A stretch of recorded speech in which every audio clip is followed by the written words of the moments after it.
think you bring up a very interesting point that maybe you started out doing what you were doing due to discipline, the discipline of wanting to learn and to succeed in school.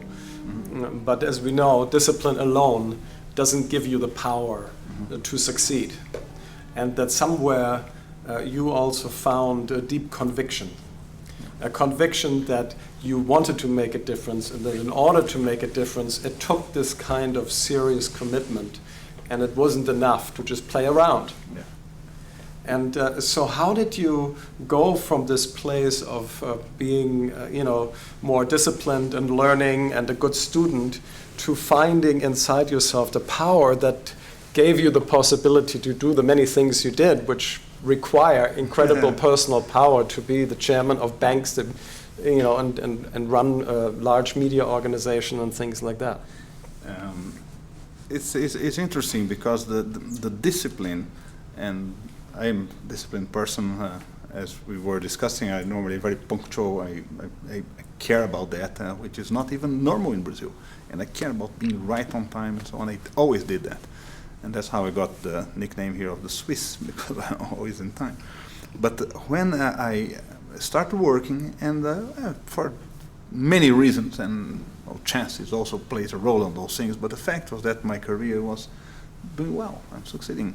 And it really got, and always without compromising, always doing the things the way I did, but without the power that you are referring to.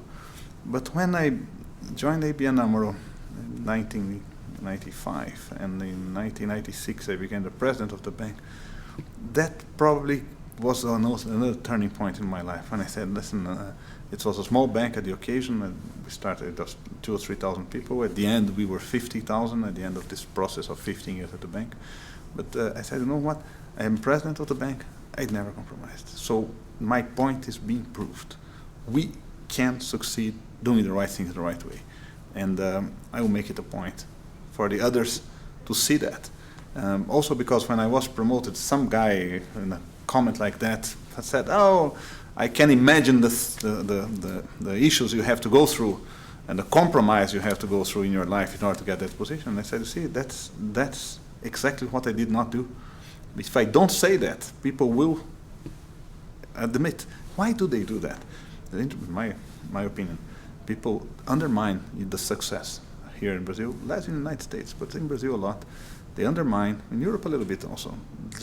It just almost making you feel guilty or saying, listen, you are there because you compromised on things that I would not have compromised. And therefore they don't envy you. They don't try to get to where you are. And therefore society gets a different kind of performance and profile, so to speak. But I made it a point, I said, no, I did not. I got a little bit offended by that thing. I said, I did not. And I'll make it a point, and I'll say, I'll spell this out. And then it starts. Okay, but you're in bank. Well, so what do you start? Then that's what I said, we went to several fronts. What do we do with our suppliers? Who do we lend money to? Do we care about what they do with our money? Oh, we care about the impact they cause on the environment. Okay, but do we cause any impact on the environment ourselves? So why don't we clean up our house first? And then we go to the client and say, and then people go and say, oh, that makes sense. Actually, the strength of my conviction came also from the fact that the arguments are difficult to be countered, to be contested. It's very difficult to raise your hands and say, I'm against that. It's very difficult. There are so many obvious things to be done. And that's done, again, if I may mention once more, Natura, Guilherme Leal, which you also had a contact with, he was very able also to identify that there was part of the market which would very much welcome products which would have a certain kind of message, because that's what with which you identify yourself. And now I'm very glad to see that the young generation, when they look into which companies they're going to work for, they want to know what values does the company have. But that was not the case in the past. People didn't care. It was just the way things are. And now people are questioning the way things are. People are saying, I want to work with a company with which I share values. But if you had mentioned that 10, 20 years ago, people say we're crazy. And that's why I say we may not have left a better world for our young people, but we did leave better children for the world. They question things that we did not question. I normally say my parents and great-parents would throw trash on the street because that was a little bit the way things were not proper trash, but something, maybe a cigarette and so on. I never did, and my kids will kill someone who does it. So that's a clear evolution in 3 generations of someone who did not care, but cost was not an issue, and now it is an issue.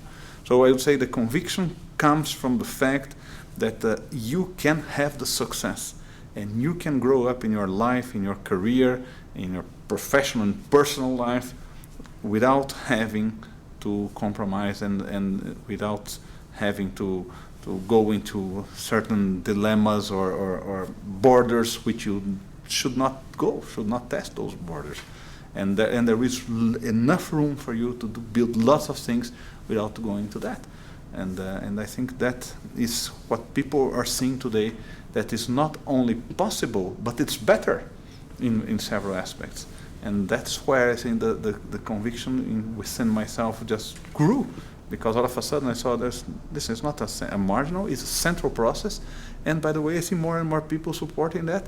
And then people ask me, but don't you feel the pressure because I spell this out? I'm talking here for half an hour and talking about being strict, which means that some people will try to say, Fabio says that, but look at what is happening maybe at the bank or maybe at this company which I joined only 2 or 3 months ago. It's still not happening, but will happen in a point in time.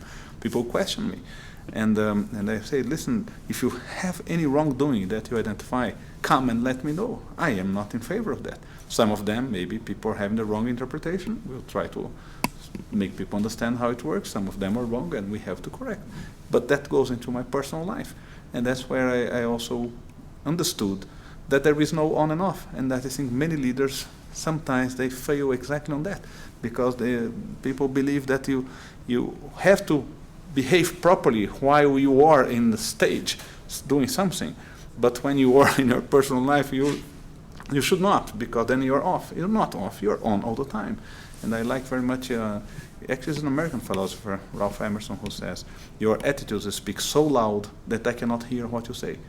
This was the guide in my life. It's what you do, is not what you say. So, regardless of what I'm saying here, regardless of what the words I may be using here, and the reason why we're talking certainly is because there are actions behind which support what I'm saying, or basically what I'm saying here is just stressing things which are being done. Actually, we never talked about many of the initiatives we had at Banco Real, which was where sustainability really started in a large scale. It was a Brazilian initiative, although we were part of a Dutch company.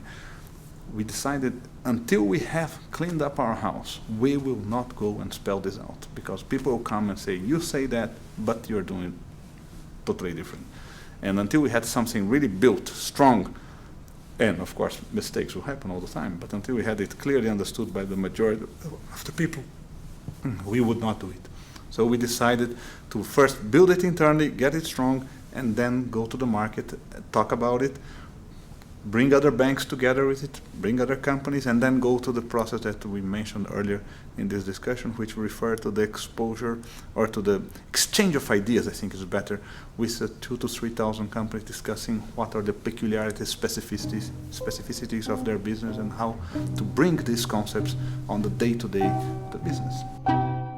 On our website, globalleadership.tv, you will find additional footage, other dialogues with innovation leaders from around the world, and also the hands-on practices that help them and their organizations to move from inspiration to real change.